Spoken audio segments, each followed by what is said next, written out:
Hey there, welcome to Charting Toward Intimacy, where we're expanding the natural family planning conversation. I'm your host, Ellen Holloway. Today I'm joined by Peggy Murray.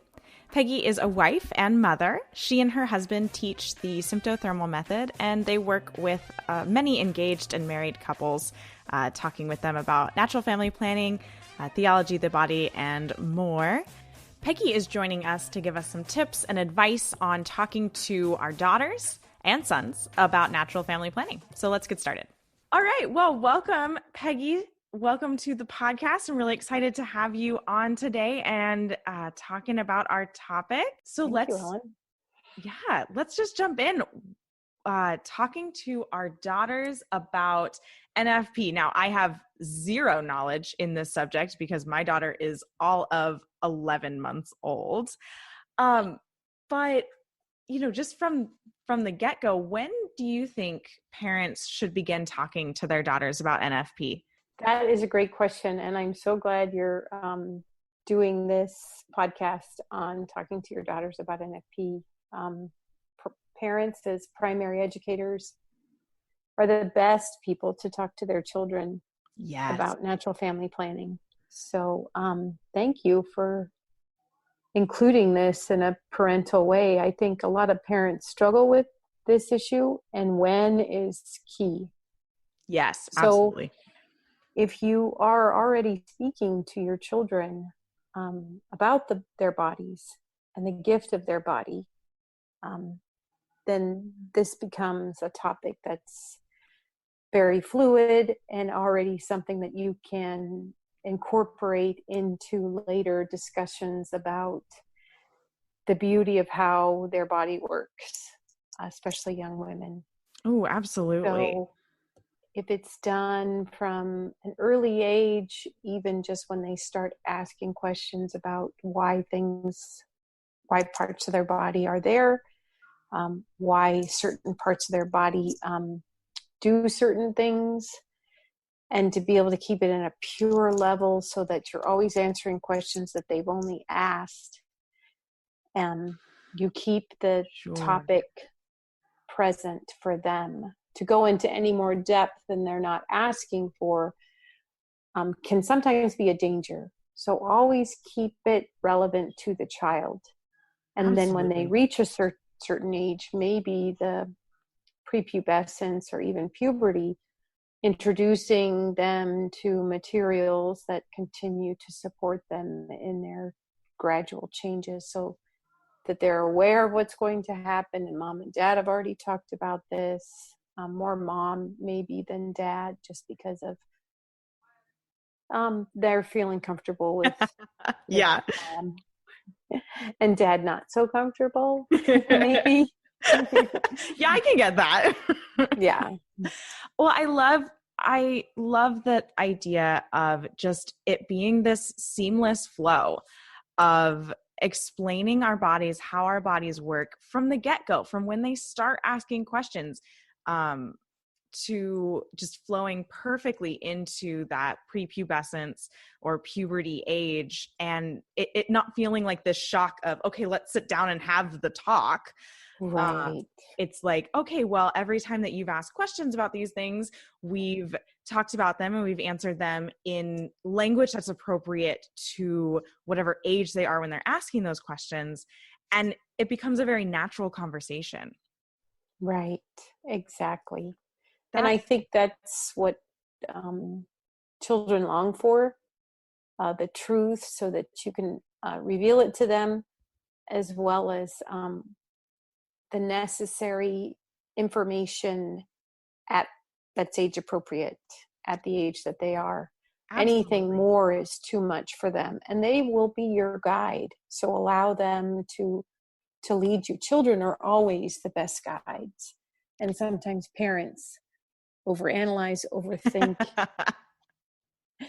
and over assert themselves. So I encourage parents to leave their purity intact and allow them to let you know when they're ready. Providing the information that is necessary in certain circumstances. There's lots of great publishers out there, especially Theology of the Body Institute or Tabor Life or other things that have children's books or tween books or whatever you might need. Sure. To Yeah. And help I've them seen, to have an understanding of their body and the gift their yeah, body is. I've seen those beautiful sets of books. I know the Theology of the Body Institute has one, and it starts like in kindergarten, and it's a Yeah. book kind of based on the theology of the body and allows for great conversation and language that is really tailored towards the age of the child at that time that they're reading the book, and can allow for that natural flow of conversation, kind of talking theology of the body, talking about the gift of their body, and then that can really lead into having a very natural conversation about natural family planning when it comes time. Right. I think it does need that foundation of theology of the body.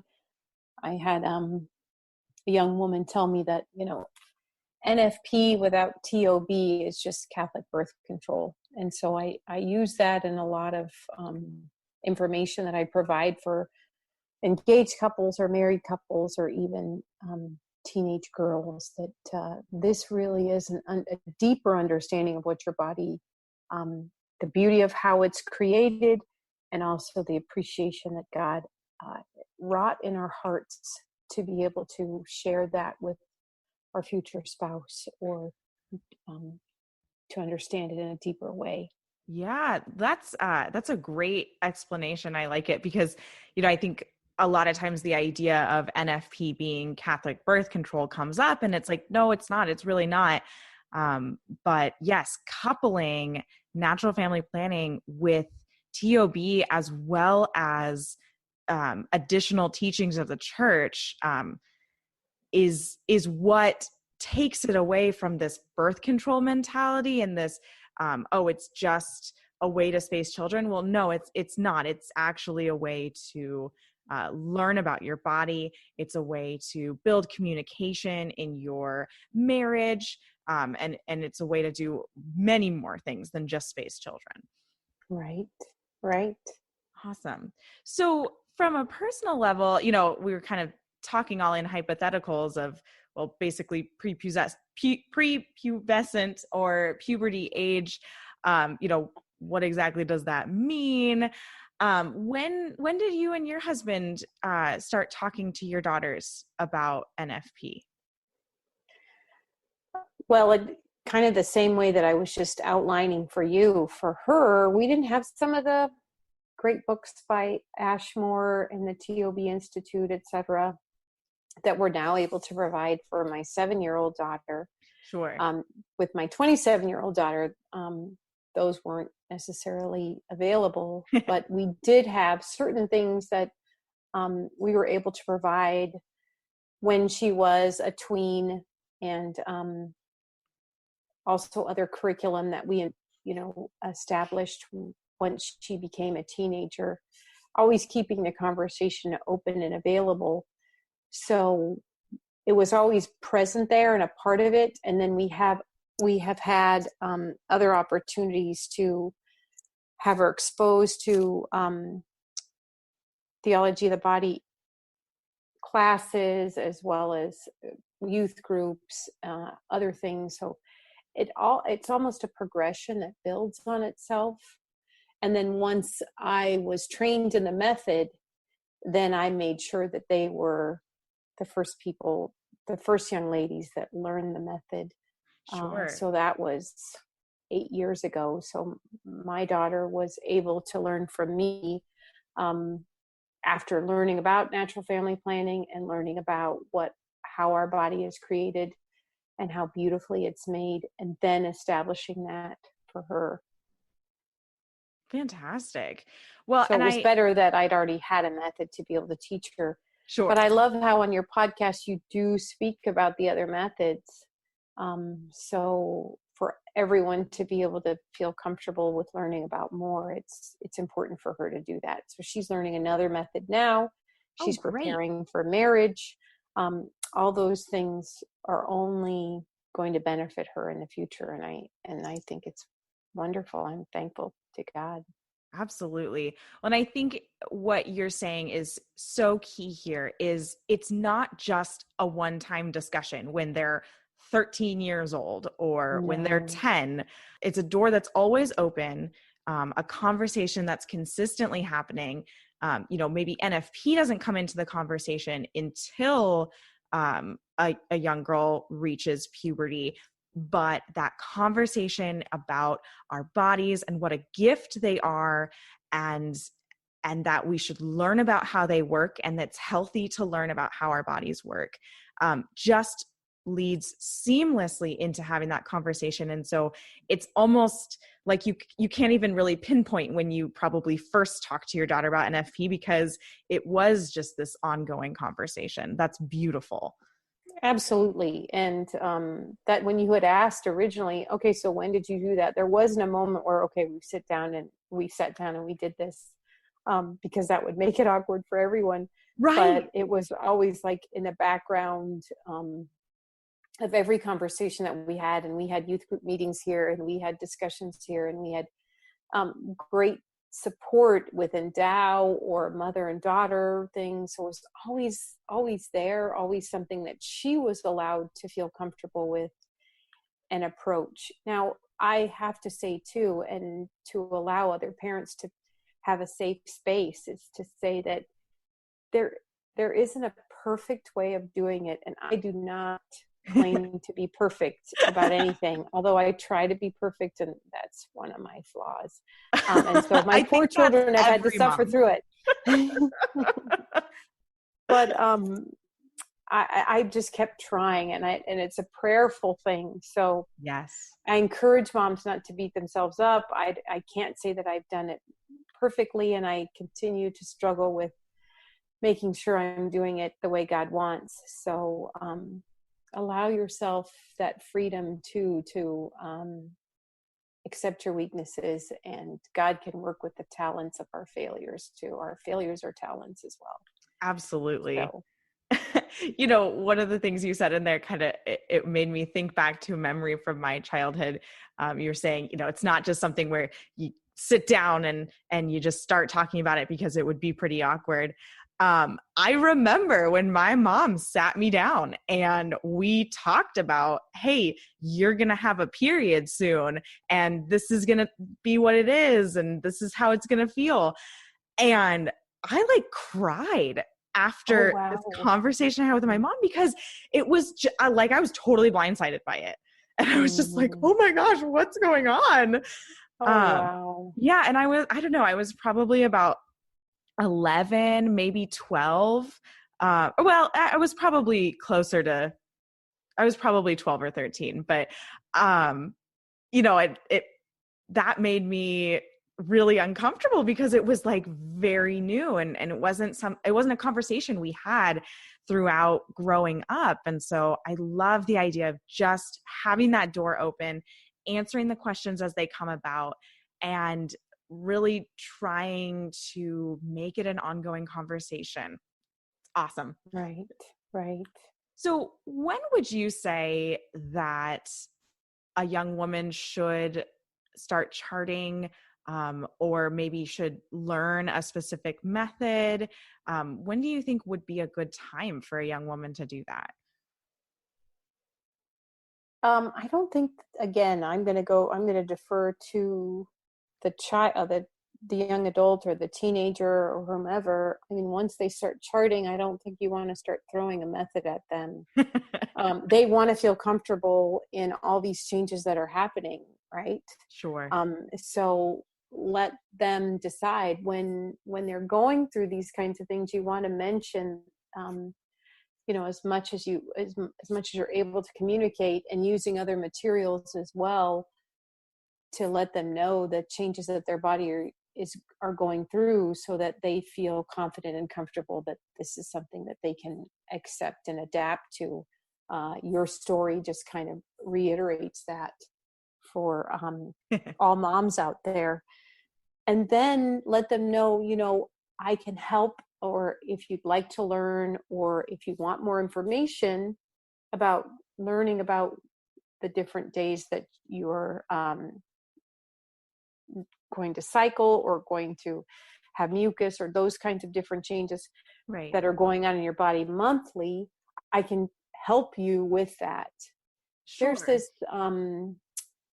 change too that goes on with women and mothers, young women and mothers, daughters and mothers, that we have to reverence as well. It's a different relationship than that with sons. I have more sons than I have daughters, and God is brilliant. He just knows things better. And I think that to come across as saying, okay, you want to start charting? I can show you how to start charting, to my daughter Sheila or my daughter Claire, I would have turned them off completely. And they would have been like, Mom, I don't think so. And I have to appreciate that. I know that I would have done that if my mom did that for me. So right. you really have to allow your daughter to make those changes and accept it and be there for her to be able to answer any questions. I'm always here if you have any questions. I gave materials to my older daughter because she is a reader, and she would love to just see visuals, see pictures, and then come and ask me later when she was comfortable.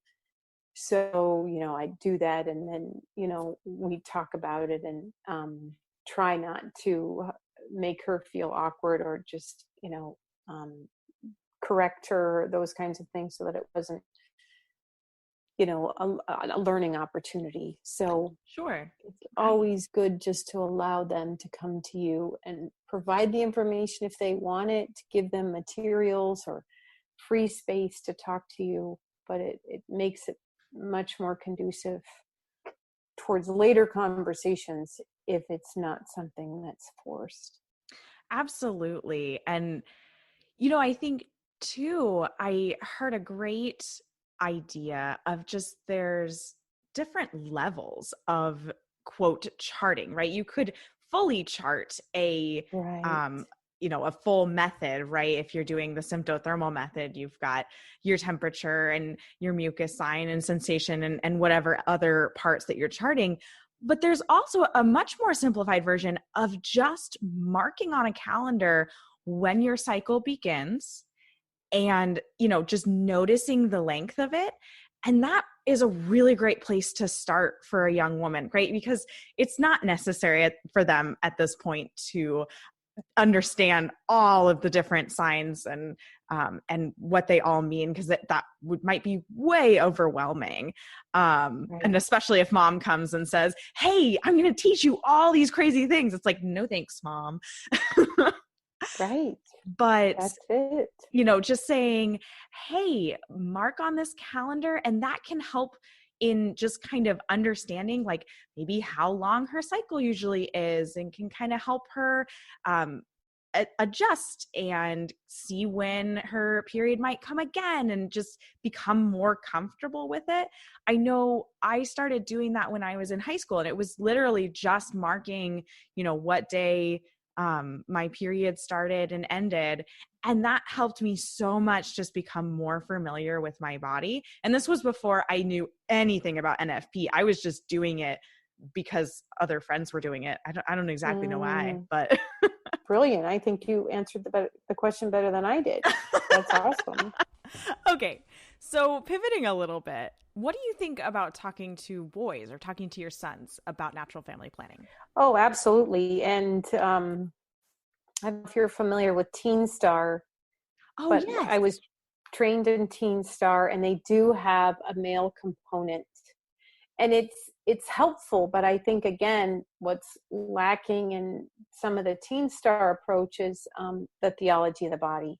So to be able to express, what your body's going through, the different levels of hormone, et cetera, is important. And also to be able to reverence what's going on in the female body, so that when they do approach any vocation, whether it be to marriage or the priesthood, they're aware of what each woman is called to in motherhood, whether that's, physical motherhood or spiritual motherhood. Absolutely. So it's a beautiful opportunity to express to the young men, again, with the, like you said, coupling or just with the foundation of theology of the body, so that they do have a resource and that underlying knowledge and appreciation of how they were beautifully created. So there is no confusion over the way that their bodies work in conjunction with the way the body of the opposite sex works, so that Absolutely. they come together in that marital embrace in the future.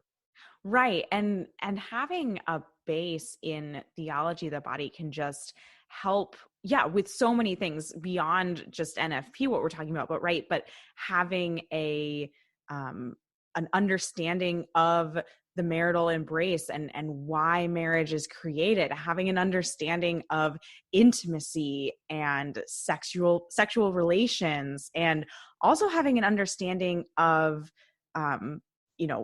their themselves and the opposite sex just around them and their friends, and really there's so many different things that theology of the body touches into, and having that foundation can just be momentous in Absolutely. someone's life. Yeah.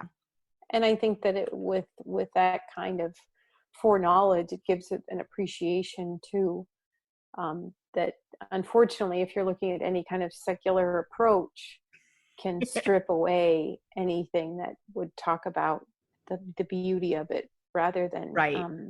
The mystery too. There's a mystery behind that femininity that unfortunately we've kind of lost in our culture today. And the more we can encourage that,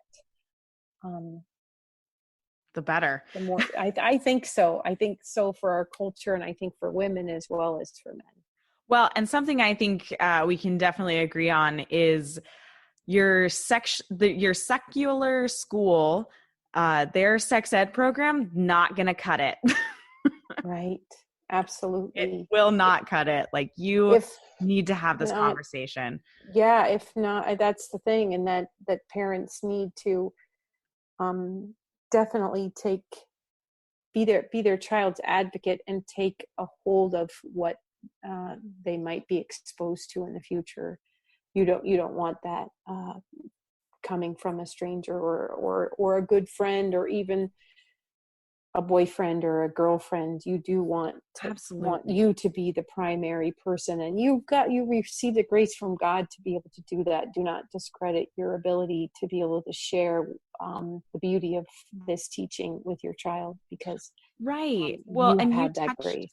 Yeah, you touched on that earlier of, no one is perfect. No parents are perfect. No mom is perfect. But it is about continually having prayer and conversation with God and asking for those graces to have these conversations, because they're not easy and they might feel uncomfortable.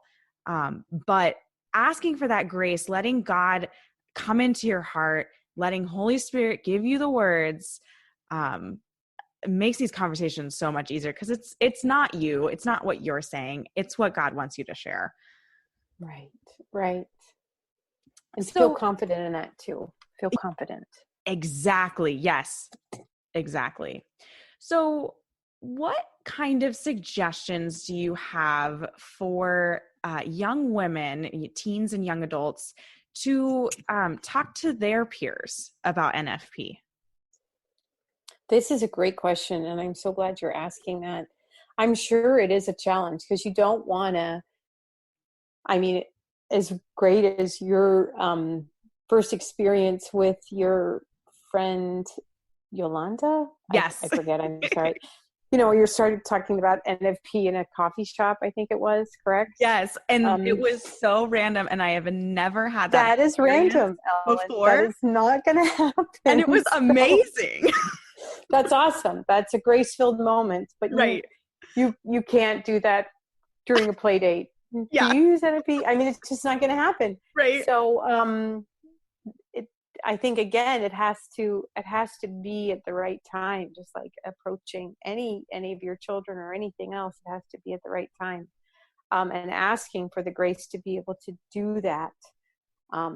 So for those friendships where you're pretty close already, you might have already spoken about it and maybe already shared how you don't want to use contraceptives because you're trying to be green and you're trying to be healthy, and you want to make sure that you're protecting your body for the future, whether it be for your spouse or whatever. You just want to keep it healthy. Right.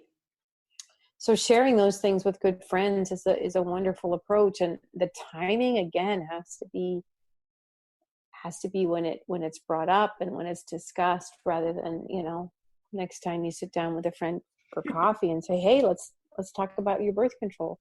That's like the worst thing too, if you're in a gynecologist's office and that's the first thing they're going to do. Oh, it's like, man. oh no, here comes the question.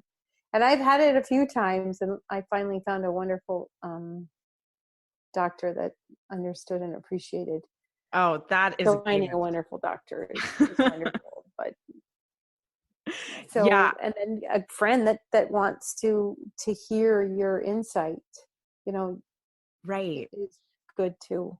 So you have to really read them and read when they're ready, and share it when you can. Sometimes enthusiasm is the best thing too. I'm doing this great thing and I'm so glad that I know what my body's doing. I never realized that all of these things happen and they have a reason. Did you know this, kind of thing? right. Well, and that is actually a great place to start the conversation, because and you've probably experienced this too, but when my husband and I have taught couples NFP, the first thing we talk about is really just kind of how the body works. It's kind of more of a anatomy lesson before we even jump into the method.